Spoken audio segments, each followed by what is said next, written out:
말하면요, 이 586과 민평연은 한 몸입니다. 586이 대부분 민평연에 속해 있습니다. 민주평화연대라고 이름 지어져 있고요.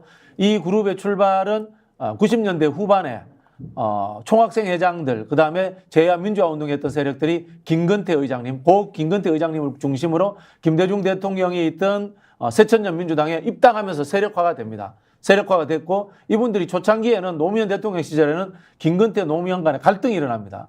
갈등이 일어났습니다만은 이 갈등이 언제 해소되냐면은 문재인 정부가 들어서면서 갈등이 완전 해소되면서 거의 같은 계보화처럼 돼버립니다. 대표적인 게 민평연 김건태계 출신인 노영민 비서실장, 임종석 비서실장이 문재인 대통령이 최측근이 됩니다. 그러면서 친문과 민평연은 한 몸처럼 되어버리고요. 실제로 민주당의 당대표는 이제까지 추미애라든가 송영길 또는 뭐 이재명 같은 비주류적 흐름에 있는 사람들이 당선이 된 적이 있습니다만은 의원들끼리 뽑는 선거의 원내대표는 친문 아니면은 친노 아니면은 586 의원 한 적이 없습니다. 네. 이번에 박찬대가 최초예요. 비주류 출신이 된 거는. 그 정도로 의원들 간의 정치에서는, 엘리트들 간의 정치에서는 586 친노의 흐름이 20년 이상 당을 장악해 오고 있었다라는 것인 거죠.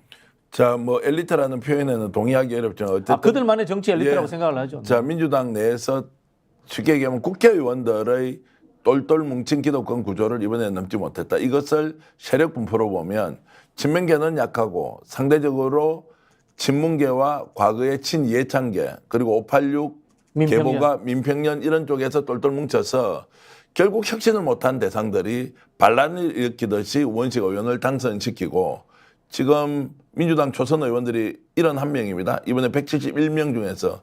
그러면은 다수의 민주당 초선 의원들은 당연히 추미애 의원을 밀었을, 장관을 밀었을 가능성이 높지 않습니까? 그럼에도 불구하고 그분들 중에도 개인적 친문 관계나 출신 성분에 따라서 네. 우원식 의원을 밀었을 분들도 제법 있다고 봅니다. 예, 예. 자, 그게 왜 그러냐면요. 아까 제가 4개 계보를 이야기했습니다. 친문, 친노, 586, 민평연 이렇게 이야기했는데요.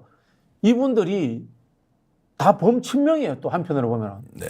특히 이해찬 그룹과 민평연 그룹은 21대 국회에서 이재명 체제를 지탱하는 핵심이었습니다.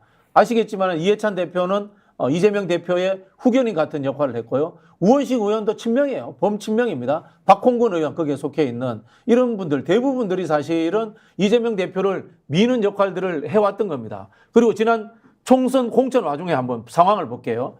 주도했던 분이 누굽니까? 조정식 의원, 사무총장 했던. 이분도 이해찬계입니다. 그다음에 인재영입위원회 간사로서 수많은 이번에 당선자들을 영입한 김성한 의원. 네. 이분도 이해찬계면서도 우원식계입니다. 민평연입니다. 이분들이 다 사실은 이재명계를 구성하고 있었던 거예요. 근데 이분들이 결정적인 순간에 우리 식구와 그다음에 이재명 식구와 부딪혔을 때는 누구를 밀 것인가? 이런 느낌을 받았을 때는 결국은 본인들의 뿌리인 사람들을 미는 구조로 간다라는 거죠.